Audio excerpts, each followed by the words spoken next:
Hi, welcome. My name is Dale Lynch. This is our first series with Australian Golf Advice and Discussion Group, which is quite a significant name, isn't it? Now we're going to do this every Monday. Initially it'll be a Q&A on some of your favourite golf questions. I'm Dale Lynch of BannLynchMcDade. We're based at Yarrabang Golf here in sunny Melbourne. And we're here, as I said, I'm the first cab off the rank, to answer a few of your questions. And the first question I have here is a very interesting one. It says, what's more beneficial, a couple of holes after work or a bucket of balls? Interesting question, in as much as it really depends on where you are with your game. I must say that one thing about golf, you can't play too many holes of golf.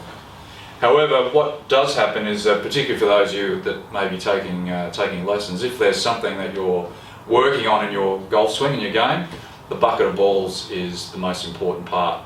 You then work on what you need to work on the range, work that out, get that sorted, and then you actually go and play a couple of holes to really test it out. And then you find out how you're going, and then you assess that. Then that actually enables you then to arrange what your next practice session will be based on the holes you play. So in reality, ideally, it is a combination of both.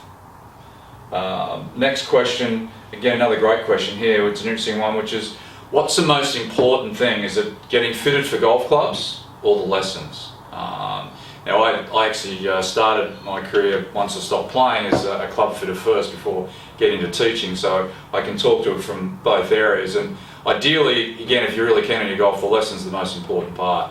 One of the reasons for that is that if you go and get fitted for, let's say, a swing that isn't really what you want, you're going to get a set of golf clubs fitted for that particular swing, and then if you then wish to improve your game and you then start swinging the club differently and you get a different ball flight, the set of clubs that you've been fitted with actually doesn't match what you're actually currently or wanting to do.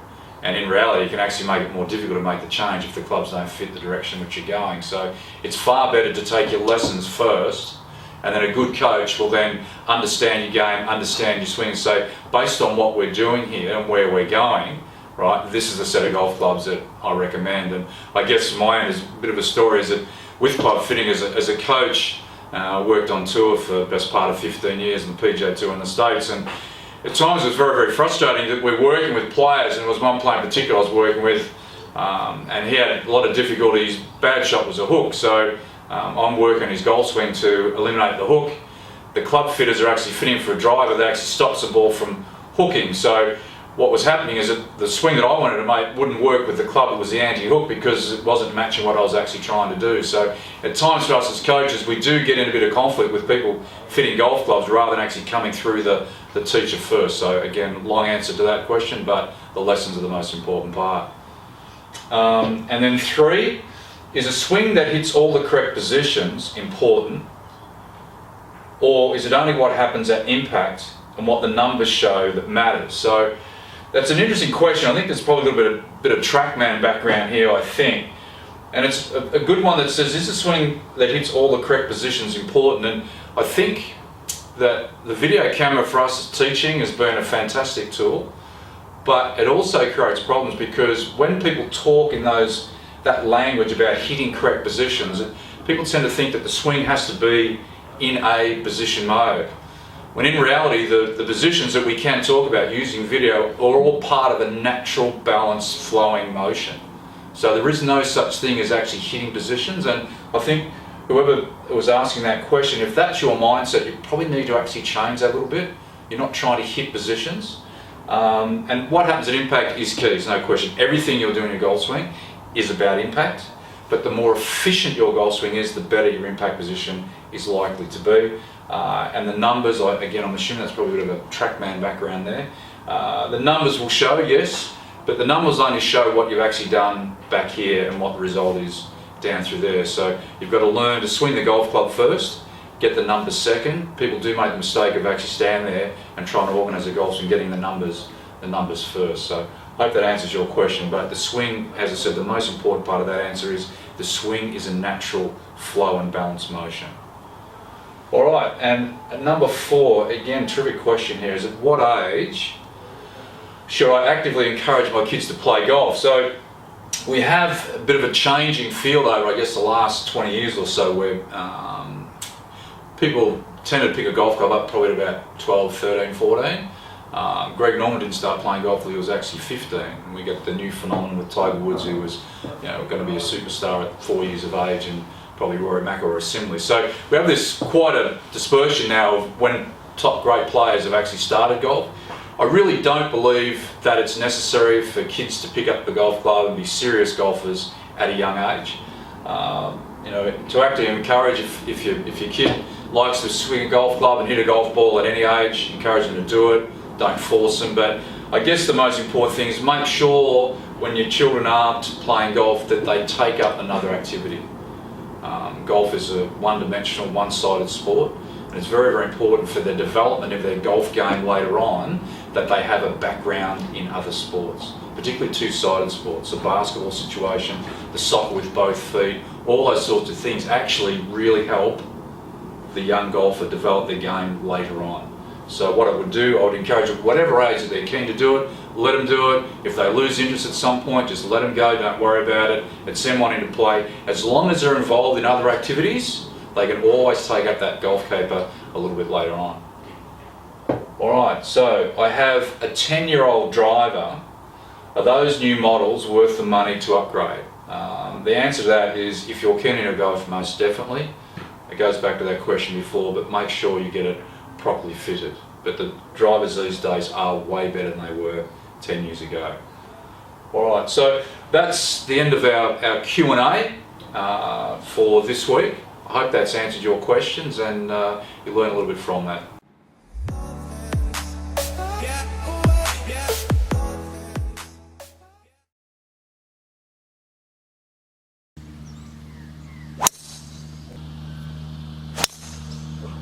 Okay, so this is the first of our instructional videos for your team, and we have Rowan has kindly enough sent his swing through for us to look at.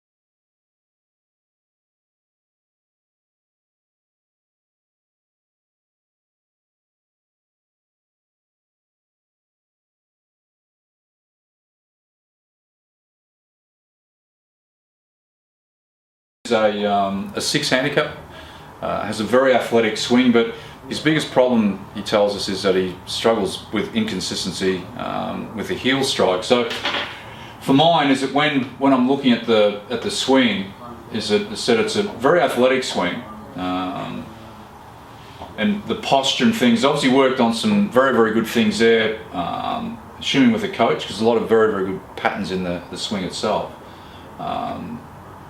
Club moves quite well. I guess for me, and I've sort of already had a bit of a sneak preview of the swing, is that my first thing as I'm looking at the top of the backswing there, Rowan, is that your arms are quite close together there. And that to me indicates there's a fair bit of tension going on, because generally when the arms are relaxed, they should be, the arms will naturally separate. And I'm sort of mentioning that now because really for the instructional part as we go through it, that might be a bit of an important key for us.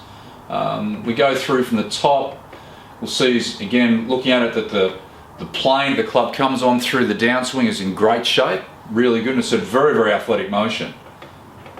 We get the strike on the ball, looks quite good, a little bit of compensation going on.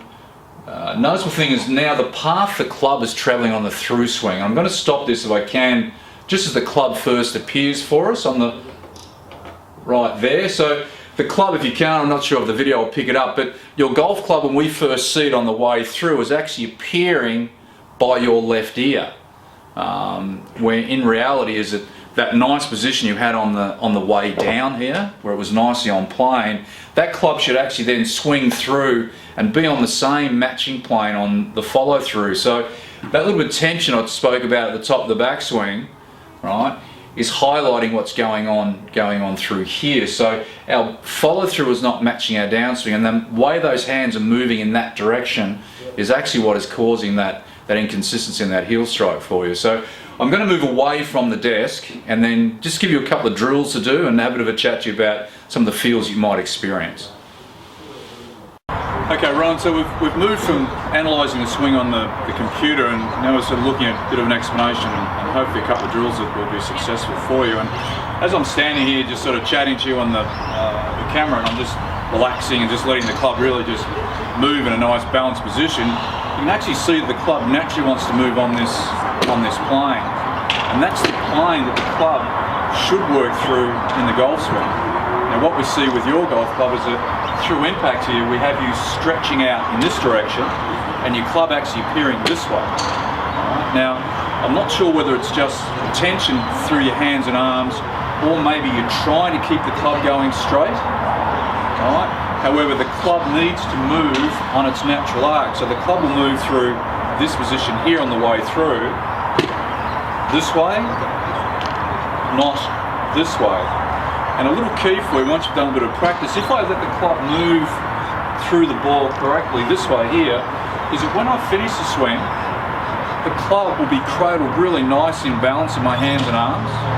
If you look at your follow through, because you have the club moving this way in that tension, your follow through is that we finish up in this position here where your elbows get a long way apart on the way through. And what will be a very important key for you, Ron, as you're practicing this, is to really relax your hands and arms. My suggestion is for you to practice some shots with half, three-quarter swings, even with some irons, even with the ball teed up, and just allow the club to move through its natural plane. So on the way through, the shaft will actually be pointing back towards the target line. Instead, this will actually match your natural motion. On the way down, your club moves from here. We need to allow that club to mirror through that side of the swing. But some half, three-quarter shots, keep those arms relaxed, and let that blend into your driver swing for us.